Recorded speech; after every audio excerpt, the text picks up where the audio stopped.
Hello students, my name is Shalvi Rastogi and today I am going to start a new chapter of class 10th Heredity and Evolution.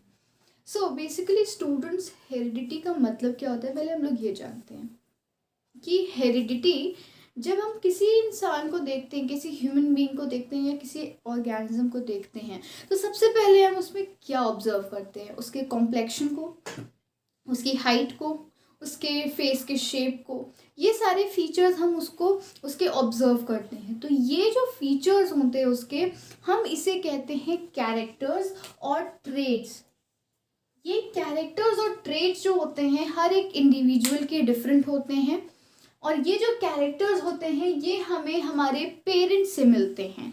तो उसी से एक definition आती है, the transmission of characters from the parents to their offspring is known as heredity. मतलब कि जो transmission होता है कैरेक्टर्स का, उनकी ट्रेट्स का फ्रॉम द पेरेंट्स, उनके पेरेंट्स से, तो उससे हम हेरिडिटी कहते हैं। ये जो ट्रांसमिशन है बहुत ही ज़्यादा इम्पॉर्टेंट है। और ये ट्रांसमिशन क्या होता है, जब ट्रांसमिशन होता है ये, तो ये सेक्स सेल्स या गैमीट्स जो होते हैं इनमें एक हेरिडिटरी इंफॉर्मेशन होती है जो आगे ट्रांसमिट होती है और यही hereditary information in sex cells में प्रेजेंट होने पे ही हमें हमारे ट्रेट्स या कैरेक्टर्स मिलते हैं। तो ये जो हेरिडिटरी इंफॉर्मेशन होती है स्टूडेंट्स, ये बहुत ही ज़्यादा इम्पॉर्टेंट होती है और ये सेक्स सेल्स में प्रेजेंट होती है या गैमीट्स में प्रेजेंट होती है।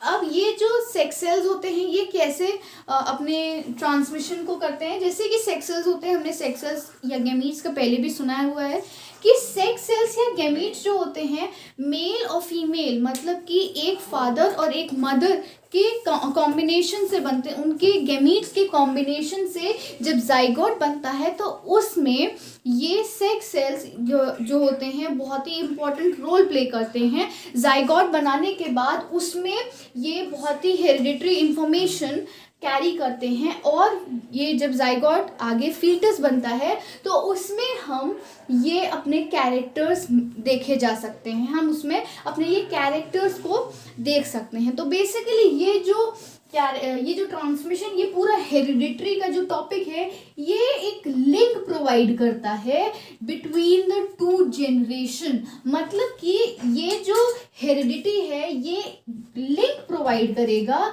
एक मदर और फादर जब कंबाइन होकर के, उनके जो गैमीट्स हैं कंबाइन होकर के जाइगोट बनाएंगे और जाइगोट बनाने के बाद जब वो ऑफस्प्रिंग बनाएंगे तो ये एक लिंक की तरह काम करता है। And this link will pass on from one generation to the another generation.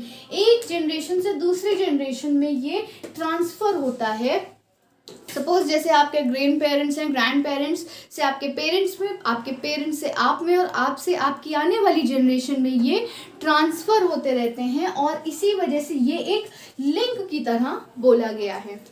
Now the second topic is the variation. अब वेरिएशन का मतलब हमें नाम से ही समझ में आ रहा है कि दो इंडिविजुअल के बीच में डिफ्रेंसिएशन करना कि ये इंडिविजुअल अलग है, ये अलग है। तो ऐसा मैंने पहले भी बताया कि ट्रांसमिशन जब कैरेक्टर्स का होता है हमारे पेरेंट्स से मिलता है, तो ज़रूरी नहीं है कि जो भी सिबलिंग्स हों वो अपने पेरेंट्स की ट्रू कॉपी हो, नहीं, इट इज़ नॉट पॉसिबल। बस हाँ, उस केस में पॉसिबल है स्टूडेंट्स जिस केस में ट्विन्स होते हैं, जिसमें आइडेंटिकल ट्विन्स होते हैं, उसमें पॉसिबल है कि वो या तो कभी अपने पेरेंट्स की ट्रू कॉपी होंगे या एक दूसरे की ट्रू कॉपी होते हैं। तो यहाँ पे ये जो वेरिएशन होता है ये जब इंडिविजुअल के पर्सपेक्टिव से अगर देखें तो इसका डेफिनेशन हम लोग देखते हैं कि जो डिफरेंसेस आते हैं, जो डिफरेंसेस कैरेक्टर्स में आते हैं, जो हमको हमारे पेरेंट्स से मिलते हैं, वो कैरेक्टर्स और ट्रेट्स हर इंडिविजुअल के, हर स्पीशीज़ के इंडिविजुअल के अलग होते हैं एंड उसको ही हम वेरिएशन बोलते हैं। तो वेरिएशन का सिंपल सा ये जो डेफिनेशन है इसका होता है the differences in the characters और traits among the individual of the species, और उसी को हम वेरिएशन कहते हैं। इनके कुछ एग्जाम्पल्स भी होते हैं। जैसे कि ह्यूमन की जो हाइट होती है वो भी बहुत से केसेस में डिफरेंट होती है। कुछ लोग लंबे होते हैं, कुछ लोग छोटे होते हैं। तो ह्यूमन हाइट जो होती है वो भी बहुत ज़्यादा इंपॉर्टेंट रोल प्ले करती है इस वेरिएशन में। देन द ईयरलोब, अब किसी ह्यूमन बीइंग की ईयरलोब जो होते हैं वो उनकी स्किन से अटैच्ड होते हैं और किसी के डिटैच्ड होते हैं, किसी के अलग होते हैं। तो ईयरलोब भी यहाँ पे वेरिएशन हो रहा है, वेरिएशन शो कर रहे हैं। प्लस द आई कलर भी बहुत से लोगों के डिफरेंस होते हैं। किसी की ब्लैक होती है, किसी की ब्राउन होती है, किसी की डार्क ब्राउन और किसी की लाइट ब्राउन होती है, किसी की ग्रे, ग्रीन और ब्लू कलर की भी होती है। तो डिफरेंट टाइप के कलर्स होते हैं। तो यहाँ पे कहने का मतलब ये है स्टूडेंट्स की वेरिएशन शो कर रही है, ये आई कलर्स भी हमारे वेरिएशन शो कर रहे हैं। देन अभी हमने पढ़ा ये ह्यूमन में या सेक्सुअल रिप्रोडक्शन में हमने ये पढ़ा टॉपिक कि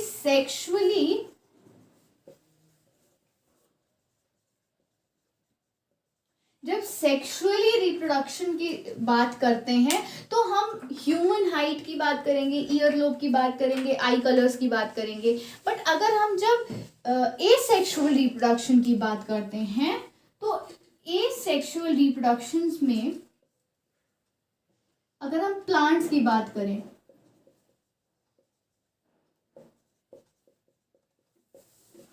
तो एसेक्सुअल रिप्रोडक्शन में अगर हम प्लांट्स की बात भी करते हैं स्टूडेंट्स, तो एसेक्सुअल रिप्रोडक्शन में शुगर केन प्लांट सबसे पहले आ जाएगा। शुगर केन प्लांट क्यों आ जाएगा? क्योंकि अगर हमने देखा है वेरिएशन जो होते हैं शुगर केन प्लांट्स में भी बहुत ज़्यादा देखे गए हैं। इसमें क्या होता है, कुछ ऐसे प्लांट्स भी इसमें पाए जाते हैं जो बहुत ही ज़्यादा लंबे होते हैं, बहुत ही ज़्यादा पतले और बहुत लंबे होते हैं, और कुछ इसमें बहुत ही ज़्यादा छोटे होते हैं जो कि बहुत मतलब मिनिमल हाइट की भी नहीं पहुंच पाते हैं, अपनी जो मिनिमम हाइट होती है उसमें भी नहीं पहुंच पाते हैं।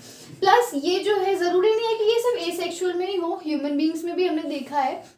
जैसे मैंने अभी ह्यूमन हाइट का बताया, ईयरलोब का और आई कलर का बताया, तो ये ह्यूमन बींग्स में भी हमने देखा है दैट ह्यूमन बींग्स की भी हाइट कभी कभार बहुत कम रह जाती है, ड्वार्फिज्म या बहुत लंबे हो जाते हैं। तो ये सारे जो ट्रेड्स होते हैं ये हमें हमारे पेरेंट्स से ही मिलते हैं। ये पेरेंट्स के जो जीन्स होते हैं या पेरेंट्स के जो ट्रेड्स होते हैं, जब जाइगोट फॉर्म होता है by the combination of male and female gametes, इन दोनों से जब जाइगोट बनता है तब हमें हमारा ऑफ स्प्रिंग की जितने भी कैरेक्टर्स होते हैं वो हमें मिलते हैं। तो इससे एक टर्म आया, इससे एक पूरा एक सेंटेंस बना, जैसे द वेरिएशन, जो वेरिएशन अभी हमने पढ़ा is a necessity for organic evolution.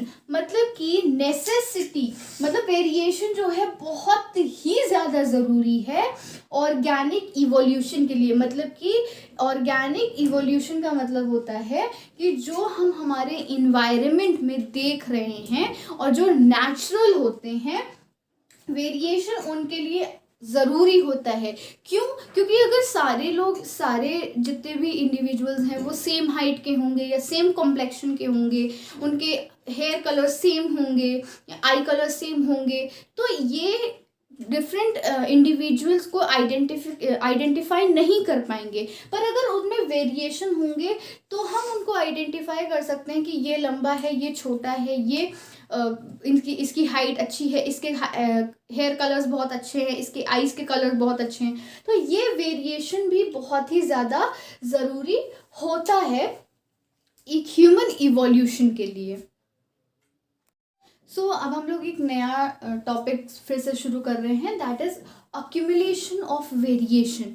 अब अक्यूमुलेशन का मतलब होता है कि बहुत सारा जो वेरिएशन है उसको हम कैसे आइडेंटिफाई करेंगे, कैसे उन जो वेरिएशन प्रोड्यूस हुए हैं उन वेरिएशंस को कैसे डिफरेंट ऑर्गेनिजम्स में डिफरेंट जो जनरेशन में जा रही है वेरिएशन, उसको हम कैसे डिटेक्ट करेंगे। तो सबसे पहला इसका जो पॉइंट है वो है द सिग्निफिकेंस ऑफ वेरिएशन। मतलब कि जो वेरिएशन है उसका क्या आधार है, और वो कैसे शो हो रहा है, और जब अगर वो शो हो रहा है तो ज़रूरी है ये कि वो कंटिन्यू चलता रहे, जनरेशन टू जनरेशन। अगर वो नहीं चलेगा, अगर वो एक जनरेशन को रोक करके दूसरे जनरेशन में जाएगा तो वो कंटिन्यूटी नहीं बनेगी, उसे हम वेरिएशन नहीं कहेंगे। पर अगर वो continuously one generation to another generation वो पास ऑन हो रहा है तो हम उसे वेरिएशन कहेंगे, और वो inherited by the offsprings for several years. और वो ऐसा भी नहीं है कि कुछ समय के लिए वो वेरिएशन है, वो लाइफ लॉन्ग हमेशा उन ऑफस्प्रिंग्स जिनमें ये वेरिएशंस होते हैं वो लाइफ लॉन्ग होता है, उसके कोई पर्टिकुलर लाइफ स्पैन नहीं होता है कि वो इतना समय के लिए ही रहेगा। वो पूरे टाइम, उसका एक फिक्स्ड टाइम पीरियड नहीं होता है, वो पूरी लाइफ टाइम के लिए होगा। तो फॉर एन एग्जाम्पल, अगर हम इसके बारे में बात करें, अगर हम इसके पर्सपेक्टिव में बात करते हैं तो हमारे पास एक एग्जाम्पल है बैक्टीरियम का। अगर हम लोग एक बैक्टीरियम की बात करते हैं, सपोज अगर एक बैक्टीरियम ने दो बैक्टीरिया को रिप्रोड्यूस किया है by the method of asexual reproduction, तो वो जो दो बैक्टीरिया हैं वो आगे अपने आप को और एसेक्सुअली रिप्रोड्यूस करेंगे। एंड अगर उसमें से एक बैक्टीरिया, जैसे ये एक बैक्टीरियम है, अमीबा है सपोज, इसने दो अमीबा को बाय एसेक्सुअल रिप्रोडक्शन प्रोड्यूस किया, इनमें से एक में वेरिएशन होगा। सपोज अगर इनमें से एक ने वेरिएशन शो किया और एक ने नो वेरिएशन, दैट मीन्स अगर इसमें से एक ने वेरिएशन शो किया है तो वो लाइफ लॉन्ग उसके साथ ये वेरिएशन रहेगा। अगर सपोज इसके पास हीट रेजिस्टेंस कैपेसिटी है कि ये एक्सेस हीट में, एक्सेस अमाउंट ऑफ हीट में भी ये सर्वाइव कर सकता है, तो दैट मीन्स चाहे जितना भी ये कितनी भी डिफ़िकल्ट सिचुएशन हो, कितनी भी डिफ़िकल्ट हीट वाली इसको इन्वायरमेंट दी जाए, ये सर्वाइव करेगा। और साथ ही साथ जब ये आगे रिप्रोड्यूस करेगा तब भी जो इसके आगे की जनरेशन होगी उसमें भी ये हीट रेजिस्टेंट वाला जो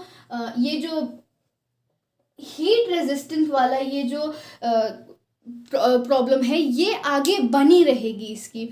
तो इसका मतलब है कि जो इसके आगे की जिसमें वेरिएशन है, इसके आगे की जो जनरेशन है, इसमें जो हीट रेजिस्टेंस वाला ये पॉइंट है, ये कंटिन्यूटी बनी रहेगी। और जहाँ इसमें है, जिसमें नो वेरिएशन शो कर रहा है, तो इसके जो आगे की जनरेशन है, अगर इसको बहुत ज़्यादा हीट दी गई, अगर बहुत ज़्यादा हीट में, इन्वायरमेंट में इसको सर्वाइव करना पड़ा, तो नहीं ये कर पाएगा। क्यों? क्योंकि इसने कभी भी वेरिएशन नहीं शो किया है। एंड प्लस जब इसकी आगे की जनरेशन होगी तो भी इसके जितनी भी जनरेशन, जितनी भी ऑफस्प्रिंग्स होंगी या क्लोन होंगी, कोई भी होगी, क्लोन का मतलब आई होप आप लोग को पता हो, अगर नहीं पता है तो क्लोन का मतलब होता है when some organisms reproduce asexually and उनके जो आइडेंटिकल्स होते हैं वो उनको क्लोन कहा जाता है। तो जो इनके क्लोन्स होंगे वो सर्वाइव नहीं कर पाएंगे एक्सेसिव हीट में। और इसी वजह से ये पॉइंट है the great advantage. What is the great advantage? ये इस वेरिएशन का, इसका बहुत अच्छा एक एडवांटेज ये भी है कि ये जो स्पीशीज हैं जिनमें वेरिएशन हो रहा है, जो हीट रेजिस्टेंट हैं, जो हीट एक्सेसिव हीट में सर्वाइव कर सकते हैं, उनका ये ग्रेट एडवांटेज है कि उन स्पीशीज में that it increases the chance for the survival in a changing environment। अब अगर suppose आगे जाकर के एक्सेस हीट हुई for may be the reason is global warming, तो अगर एक्सेसिव हीट हुई तब भी ये वाला जो बैक्टीरिया है ये सर्वाइव करेगा। क्यों? क्योंकि इसने हमेशा वेरिएशन शो किया हुआ है, बिकॉज ये हीट रेजिस्टेंट है, ये एक्सेसिव हीट में या हीट वेव्स में भी, या जब एनवायरनमेंट में बहुत ज़्यादा हीट होती है ग्लोबल वार्मिंग की वजह से भी, तो ये वाला जो बैक्टीरिया है ये 100% ये सर्वाइव करेगा, बिकॉज इसने वेरिएशन शो किया हुआ है। एंड वहीं पे अगर ये वाला बैक्टीरिया होगा तो ये नहीं शो करेगा, क्योंकि इसने वेरिएशन कभी भी नहीं शो किया है एंड इसकी डेथ हो जाएगी। सो अगर अब हम इस टॉपिक्स पे, अगर हमने इस पे बात करी है, तो आगे हम लोग इसके बारे में काफ़ी सारी चीज़ें पढ़ेंगे। जैसे इसके बारे में अगर हमको मेंडल एक्सपेरिमेंट, जो कि आगे आपका चैप्टर में है, मेंडल एक्सपेरिमेंट में सबसे पहले अगर हम लोग को एंटर करना है तो उससे पहले कुछ टर्म्स हैं, जैसे कि जीन क्या होता है, क्रोमोसोम क्या होता है, dominant gene, recessive gene, progeny, और genotypic ratio, phenotypic ratio, F1 generation, F2 generation. So ये सारी चीज़ें हम आपको दूसरी वीडियो में बताएंगे, उसके लिए आप ये वाली पहले कंप्लीट कर लीजिए। Thank you students.